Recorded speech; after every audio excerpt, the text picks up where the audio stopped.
तर परत एकदा तुमच्या सगळ्यांचं स्वागत आहे माझ्या मिनी ब्लॉग्समध्ये. आज आपण खूप दिवसांनंतर लॉंग रूटला निघलो मित्रांनो. सर्वात आधी स्वामींचं दर्शन घेतलं मित्रांनो, कारण की आज आपल्याला खूप लांबचा प्रवास करायचा होता. बघू शकता पूर्णपणे पॅकिंग केलेली आहे आपण आणि आपण निघालोय मित्रांनो अहिल्यानगरला जाण्यासाठी. सर्वात आधी ह्या रस्त्याने जाताना मस्त हिरवळ शेती वगैरे बघून खूप म्हणजे खूप छान वाटलं मित्रांनो. खूप दिवसांनंतरनी हे निसर्ग बघतोय असं वाटलं हिरवंगार. कारण की इकडं आलं की असं वाटतं की गावाकडंच आलोय मित्रांनो.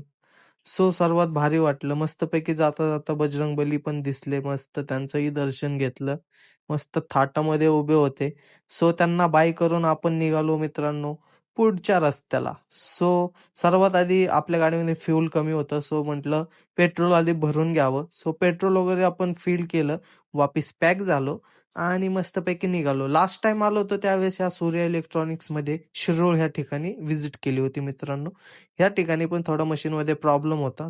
आपण रिझॉल्व्ह केला. फायनली आपण आलोय अहिल्यानगरला मित्रांनो. बघू शकता तिथली कमान आणि गाव तर मला काय वाटलं नाही एवढं वेगळं, पण सेमच होतं. पुणे आणि ते सेमच वाटलं. युनिकॉर्नच्या स्टोअरला जायचं होतं आपल्याला. आलोय आणि केसांचं वाट लागली पूर्ण बघा हेल्मेटमध्ये. कारण की वरतीच होत नव्हते यार, खालीच पडत होते. म्हटलं काय राव हे हेल्मेट घालून, पण बचाव झाला माझा धुळीपासून. चला म्हटलं मध्ये जाऊयात. काय प्रॉब्लेम आहे तो आधी चेक करूयात म्हटलं.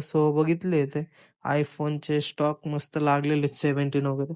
आपली मशीन वगैरे आपण चेक केली आणि निघालो फायनली आपण वापस जाण्यासाठी पुण्याला मित्रांनो. म्हटलं थोडं आधी अहिल्यानगर बघून घ्यावं कसं आहे, काय आहे. इकडं-तिकडं मी बघत बसलो. मला काही वेगळं वाटलं नाही.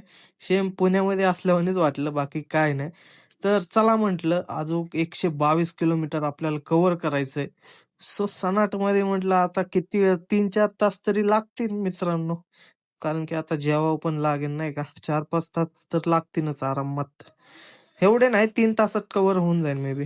फायनली हायवेला तर लागलोय. हे काय 2 ट्रक काय जाऊ देत नव्हते मित्रांनो. फायनली आलोय घरी मित्रांनो. भेटूयात नेक्स्ट व्हिडिओमध्ये. बाय मित्रांनो, सध्यासाठी एवढंच.